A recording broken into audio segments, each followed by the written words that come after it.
میرے بھائیوں پانی جتنا زیادہ سے زیادہ پیو گے اتنا بہتر ہوگے۔ ڈاکٹر صاحب سینے کی جلن معدے کی تذابیت کا علاج بتا دیں۔ آج کل سینے کی جلن اور تذابیت کا بہترین علاج ہے لوکی کا رس استعمال کرو، اور اس نیت سے کرو کہ پیارے پیغمبر جناب محمد صلی اللہ علیہ وآلہ وسلم کی پسندیدہ سبزی کدو تھی۔ میرے بھائیوں لوکی کدو کا رس نکالو، اگر لمبا کدو مل جائے تو بہت اچھا ہے۔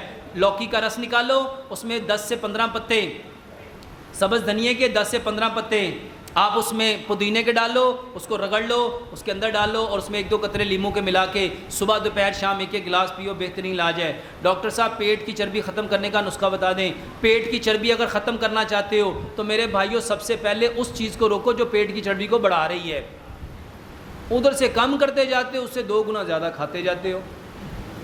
تو جو چیز چربی بڑھاتی ہے پہلے اس کو، جو چیز آپ کو تکلیف دیتی ہے پہلے اس کا علاج کرو۔ اور میرے بھائیوں جتنی چربی بڑھتی ہے اس کی سب سے بڑی وجہ رات کا کھانا، اور دوسری سب سے بڑی وجہ میرے بھائیوں وہ باتیں کرنا جس کی حقیقت نہیں ہے، وہ باتیں کرنا جو دوسرے سنیں تو اس کو برا لگے، وہ باتیں کرنا جو غیبت اور چگلی کہلاتی ہیں، وہ باتیں کرنا جو جھوٹ کہلاتا ہے، وہ باتیں کرنا جو حسد کہلاتا ہے، بغض کہلاتا ہے، کینہ کہلاتا ہے، اناد کہلاتا ہے۔ اور آج یہ بیماری تقریباً ماشاءاللہ سب میں پائی جاتی ہے۔